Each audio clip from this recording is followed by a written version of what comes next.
Minister, myself and Deputy John Brady requested this debate at the Business Committee on Amnesty International's utterly damning report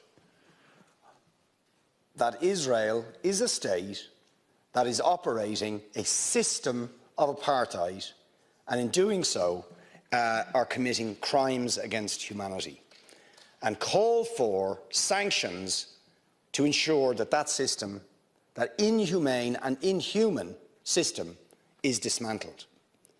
Now, we called for this debate prior to the barbaric invasion of Ukraine by Vladimir Putin. And all of us have rightly condemned the crimes against humanity that are being committed by Vladimir Putin in Ukraine. And the government has moved instantly, within 5 days, to sanction Putin's regime and take urgent action.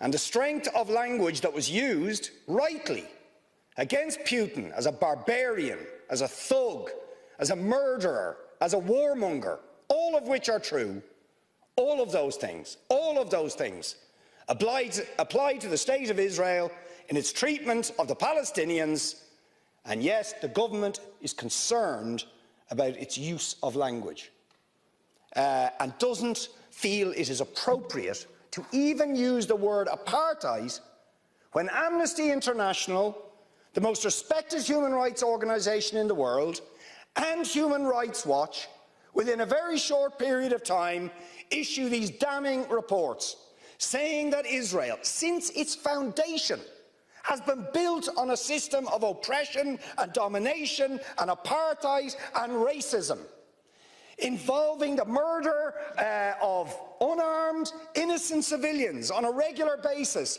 arbitrary detention and imprisonment, land annexations, the displacement of people, the denial of basic fundamental rights to 6 million Palestinians who are displaced outside Israel and the occupied territories, to the right to the return to their homes, to the illegal blockade of Gaza, which has left, as they say in the report, Gaza in a permanent state of humanitarian crisis, denying people access to food, to water, and treating the Arab population as a whole, the Palestinian population as a whole, as an inferior race.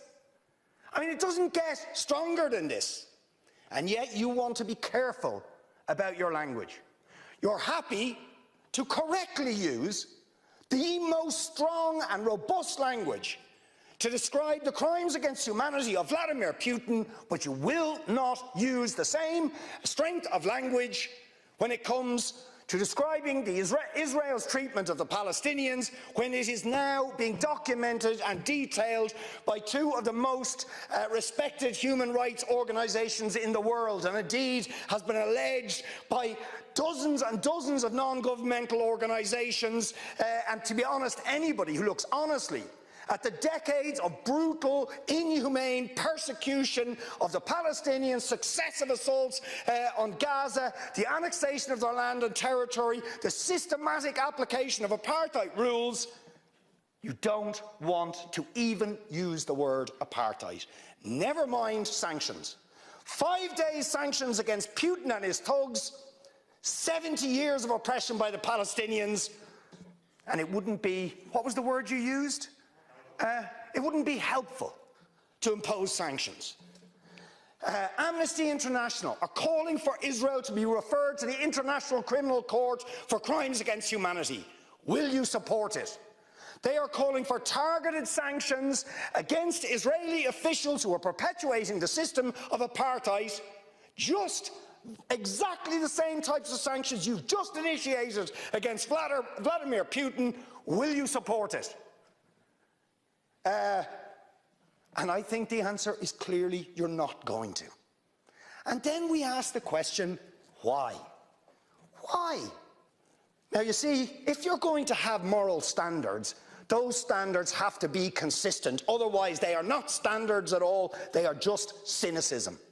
And of course, we all know the reason that the standards are not consistent is because to call out the apartheid state of Israel would be to run foul of the concerns of certain states that are now presenting themselves as defenders of democracy and so on, such as the United States, the UK, Germany and other powers, whose relationship with Israel, supporting it and backing it, means that the European Union's moral credentials are bankrupted.